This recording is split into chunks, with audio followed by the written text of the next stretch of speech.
Hello everyone and welcome back to Fabled Lands, and let's just continue where we left off last time with Blacksorrow.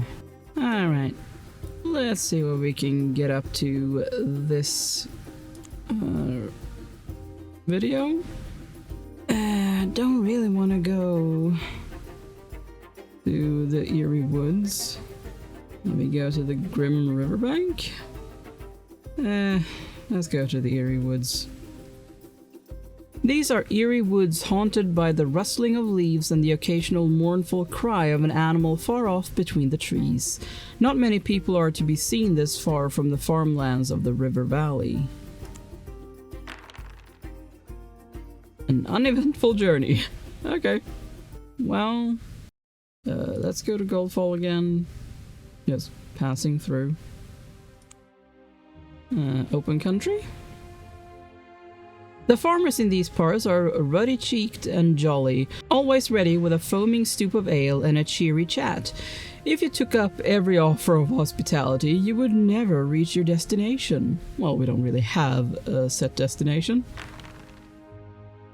An incident in a bull's field.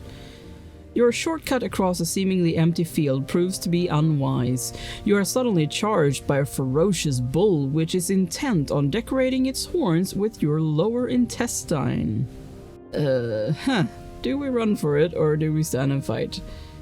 Well, I feel like we would probably die if we stand and fight. But then again, you shouldn't really run? And I don't think I could outrun a bull. Fine, let's run for it. You are traveling cross-country in eastern Golnir, in the rolling hills that sweep down towards the broad river valley of the Grim. A horse trader tells you that the town of Goldfall is close at hand. Yes, I know. See this scar on my forehead, he says, pulling off his straw hat. A nugget fell from the sky and brained me, so it did. But a villain made off with my nugget while I lay stretched out senseless on the grass. Well, I guess we made it off alive from the bull. Endless Plains. Sure. The Endless Plains are the breadbasket of Golnir, a vast rolling expanse of fields that gleam in summer like quilts of gold. Pretty whitewashed villages nestle beside lazy streams. The farms are filled with plump livestock. Danger is unknown to the inhabitants of this idyllic landscape. When you are ready, you head on towards fresh pastures. Hour of Despair. Reese Riverbank? Sure. You are traveling across the fields and farmlands east of the Reese River. An uneventful journey. Okay, so we have Marmorek and Delpton. Well, I mean, there's more to see down here, I'd say, so let's go to Delpton. The village of Delpton flourishes by the shipping of grain downriver to Ringhorn. Delpton Market is small by the standards of the great cities of the south coast, but you may find some useful knickknacks. Well, for 49 gold? I don't think so. Sorry, shards. Oh, look at that. A fishing hook. Oh. Sure. Might meet someone else that needs a hook. 80, huh? Let's see what else we can find. Sure. You overhear a storyteller regaling a group of farmers from a nearby village with his tall tales. He tells a story of a woodcutter who fell asleep one afternoon and awoke to find it was dark. Having lost his way, he was very frightened, but then he saw smoke over the treetops. Going on, he reached a camp where slim young gypsy maidens were dancing around a fire. With smiles and merry laughs, they invited the woodcutter to join them. Now it so happens that the woodcutter's grandmother had been a gypsy, and she'd taught him the traditional greetings that he now called out. Za Devlesa, which is to say, may the gods be with you. No sooner had the maidens heard this than they all collapsed like matchwood, and creeping closer, the woodcutters saw that there were just piles of moldering bones in the clearing, and not living people at all. I guess we should remember that, Za Devlesa. So you know what he did, concludes the storyteller. He climbed an oak tree and stayed there shivering until dawn, because he knew that no ghost can follow you up an oak tree. The day is wearing on, and it is time you were on your way. A merchant is packing to leave at the same time that you are. You travel through Castle Ravane quite a bit, I suppose, he says. We can expect a change there quite soon, I hear. What sort of change? A new head of the House of Ravane. The Knight of the Long Knife is plotting against that young sprat Vanna. Not that I care one way or the other. Merchants may be no better than thieves, as people say, but in that case the nobility are even worse. They're thugs! At the city center. Let's explore. You can travel on from here by river. If you choose to do so, you must pay a fare of 5 shards. Otherwise, you can cross the bridge and set out in the direction of the Singing Forest, or travel into the hinterlands. And go west. Yeah, let's do that. Let's check out this Singing Forest. Utaku. Okay. You are at the banks of the River Reese, which marks the border between Old Harkuna and the merchant cities and baronies of the land of Golnir. A bridge spans the river, leading to Delpton on the other side. Continue in Old Harkuna? Okay. So we have the Singing Forest, Old Harkuna, and Old Castle? Yeah. Oh, and the River Reese. Let's check out Old Harkuna. You are traveling across the wild countryside of Old Harkuna. An unbidden visitation. A man swoops down out of the skies on a flying throne. He wears thick woolen robes, his eyes are a piercing blue, and he has a preposterously long white beard. He looks quite mad. It's an unwanted visit from Holyamu the Unbidden, he cries. Holyamu the Unbidden, for it is he, speaks a magic word and points at you before flying away on his throne, laughing like a madman. He has changed your hair into threads of spun gold. This can be useful. Whenever you travel to another map location in the Fabled lands, you will add 20 shards. This represents your hair growing and you cutting it and selling the gold. When you are ready, you move on. Well, that's nice. The land is bleak and desolate. It is worked by peasants in rags, desperately poor and taxed almost into oblivion by their harsh overseers, the lords of Utakin. You spot the occasional troop of mercenaries in the pay of the Utakin patrolling the area and keeping the locals in their place, i.e. oppressed. Yeah, I don't have a map of the goblins. High King's Seat. Well, I don't think I should go there. You are traveling through Old Harkuna. No event. You arrive at a village. You cross barren fields to a mill pond, which is barely more than a mire of black mud. A barn door bangs in the wind. You see a couple of chickens, lean as crows, pecking at the hard earth. The livestock resemble skeletons wrapped in sickly hide. The peasants are scrawny for want of food and stare sullenly from inside their hovels. Old Harkuna groans under the yoke of the cruel and oppressive masked lords of Utaku, who rule with an iron hand. You pass on your way. I don't think I want to go to a troll bridge. Hall of Heroes, huh? Well, sure. The Hall of Heroes is a large inn that spans the Ruby River. It is really a bridge that has been built into a many-roomed river hotel with chambers overlooking the crimson waters of the river. The Ruby River is red with rusty ore carried down from the grooms. Enter the hall. The Hall of Heroes is a cozy tavern, a welcome break from the rigors of travel. At one table sits a group of local farmers, at another a motley group of adventurer types, a mage, a priest, and a couple of hard-bitten veteran warriors. The tavern keeper, a fat, barrel-chested, red-faced man called Beowulf Buskell, hails you from the bar.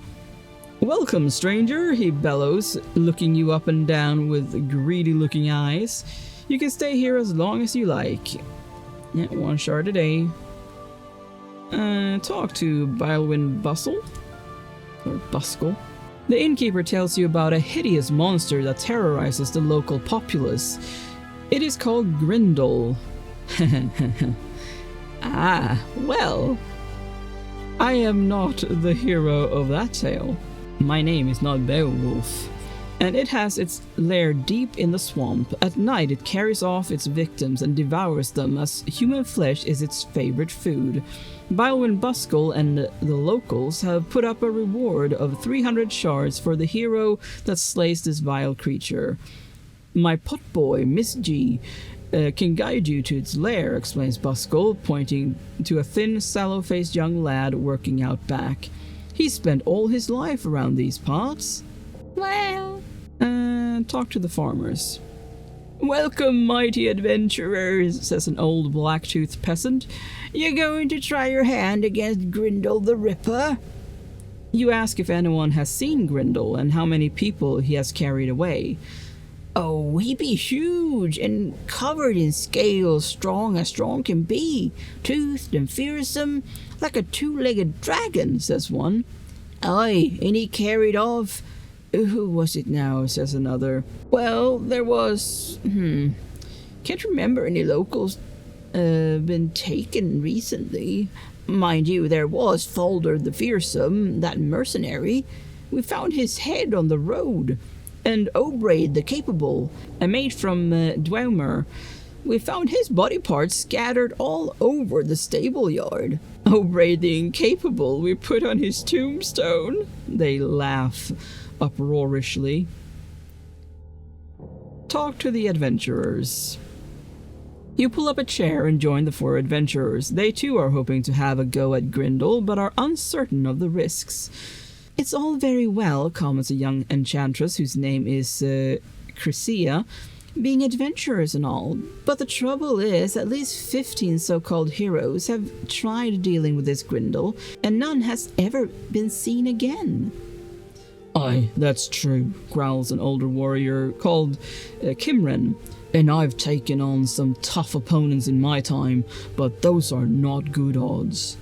Another, a priest of Elnir from Sakara, judging by his attire, says, "And, of course, no one has lived to tell what Grindel looks like or how he fights, so we're all a little unsure how to proceed." Yeah, it sounds to me like it's just adventurers that, go after him and perish, that no one has actually, any recollection of an actual villager being taken.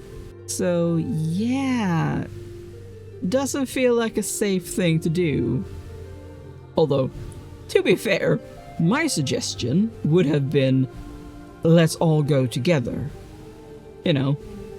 How many were they? 4. So yeah, if we were 5, greater chance of success? Sure, we'd have to split 305 ways, but, I mean, if it means we survive, isn't that fine? Sounds fine to me, but hey. I'm gonna leave the Hall of Heroes. Okay, so I'm guessing that that's where Grindel is. So we have farmlands, crags of the long homes, okay, Thurlings, and countryside. Let's go to the farmlands. You are traveling across the farmland between Aku and the Ruby River. The occasional village and summer lodge breaks up the monotony of the grain fields. The peasants are bonded serfs, working for the landowners, the masked lords of Utaku. A wizard's workshop. You come across one of the country houses of a masked noble of Utaku. You meet a noble called Hemuas Tamalkaya, an artificer of magic. He wears a mask shaped like a crescent moon, with a pointed forehead and a pointed chin. He shows you his workshop. On a table lies a huge iron man, the golem he is working on. To complete my enchantment of the iron golem, I need some selenium ore. Perhaps you have some. I will pay you well for it, says Hemua Tamalkaya. Unfortunately, I do not. Sorry. Okay, let's check out the crags of the Longhome. The crags of the Longhomes form a range of low, broken foothills rising up to the peaks of the Grooms to the west. An elfin-featured lady is sunning herself on top of one of the long mounds which you know contain the bones of the dead. She looks up brightly as you approach. Greetings, my green guild gallant.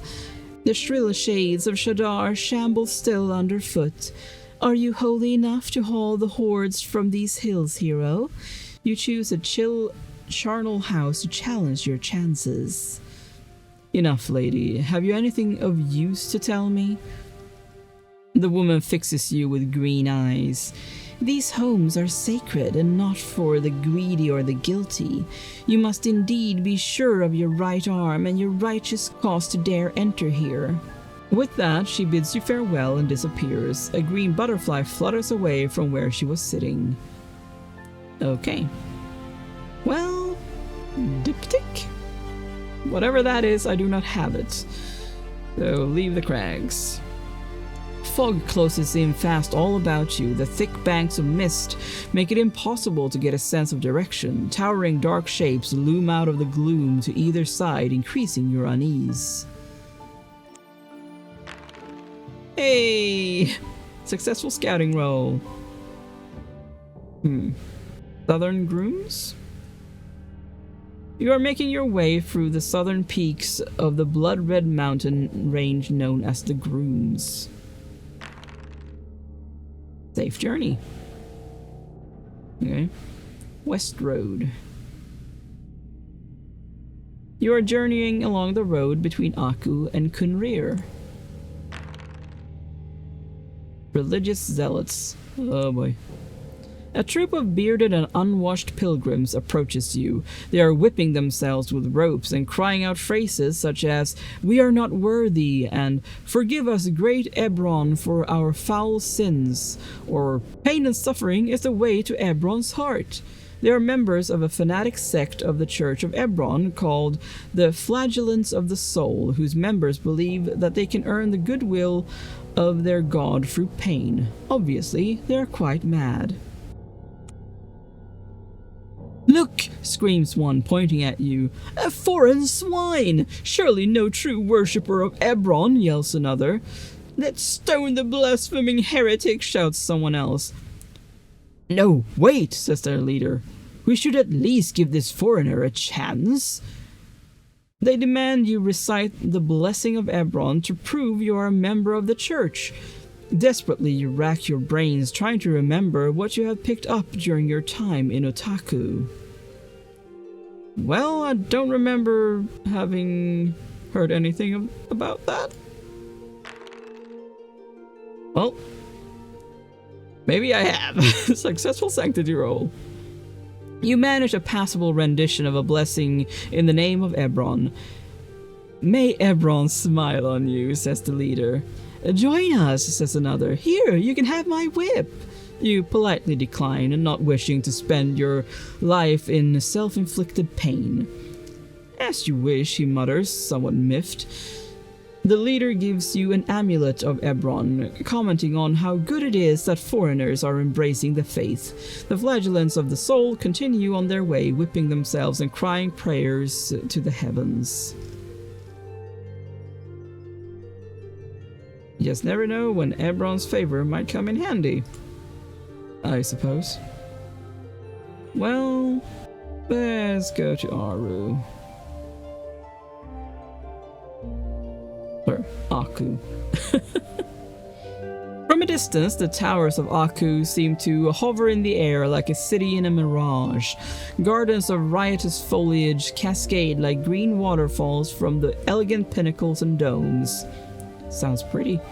Windows of brightly stained glass glint and sparkle in the white sea-cast sunlight. Choir music drifts languidly from the highest minarets. Men and women in gorgeous silk robes glide decorously along the raised esplanades and balconies. For the masked nobles of Aku, life is one long round of banquets and masked balls. Not so for the poor. The city is built right across the top of a narrow river canyon hundreds of feet high. The rich live in the city proper. The better-off merchants have mansions on the upper ledges of the canyon walls, and the slums of the poor cluster far down below. There they must endure the daily shower of sewage and refuse from above, but even so, many covet the sites directly under the city. This is because the nobles sometimes toss scraps of meat or half-eaten fruits from the balconies, or even whimsically drop coins off the marble balustrades. A desperate man can always dream of a windfall from on high. Guards stand on duty beside the ramps leading to the noble palaces, as stiff and unmoving as figures of cast iron. These men are members of the expunger caste. Their tunics are cut away, leaving the right arm bare from the shoulder down, the skin pattern with a black filigree of tattoos swirling down the forearm and hand towards the long iron-hard fingernails with which they can slay a foe with a single cobra-like stab. On the terraces of the canyon wall, just below you, are the warehouses and homes of the merchant class. A few shrubs are the only decorative touch to relieve the grey tedium of those narrow peak-roofed dwellings. Aku is the capital of Utaku. A great palace resting on massive buttresses sits above the city like a spider. In the palace lives the faceless king and the nobles of the court of the hidden faces. You ask a passerby about the people of Utaku. He tells you to go to an inn where your questions will be answered. No matter how many spectacular places a seafarer has visited, Aku Harbor never fails to take one's breath away. It is situated at the base of a narrow gorge that gives straight out onto the sea. Ships with high armored masts and great paddles at their flanks ride at anchor beside the marble quays. To either side, the cliffs sweep up hundreds of feet, blotting out the sun so that longshoremen must rely on the huge bronze mirrors set at the top of the cliffs to get enough light to see by. Far overhead, the city itself is built on soaring buttresses that span the entire gorge, a complex of labyrinthian palaces and terraced gardens that seem pinned against the glare of the sky. A bystander points to the steep paths that wind up the cliffs to the city. Wiry men with wicker sedan chairs wait there at the bottom for custom. Well, that was a long description. Let's check the temple. The Cathedral of Ebron is a tall, monolithic tower of black stone, carved with gargoyles and devils. At the entrance stand two of the Soul Watch, the religious police dressed in black and purple robes, wearing masks fashioned to resemble the Uskem, avenging demons of Ebron. You must pass between them to enter the cathedral. You are impure. You may not enter until you have purified in the Hall of Ablution, grates one of the guardian priests. He points to a nearby building that looks like a bathhouse. go to the Hall of Ablution. The Hall of Ablution is a bit like a bathhouse, except that the baths are full of sand, not water. The Utakin purify themselves in sand as part of the religious ritual that goes back to the days when they were tribesmen in the deserts of Ankonkonu, the southern continent. To be purified in the Hall of Ablution costs 50 shards. Well, I don't have that, so I can't. How much does that cost? Ah, okay. And what do we have? Oops, did not mean to do that. That would be so nice to have, but I have nowhere near that. Mythical. Wow. 8,000. Holy moly. If it looks like a wolf and smells like a wolf, you could probably use it to hide yourself. Okay. Oh, I do not have that. Oh. Good to know that they sell health potions here. Well, I say that for now, we will end here. Yeah. Thank you so much for watching. Make sure to leave a like and subscribe, and I will see you in the next video. Bye!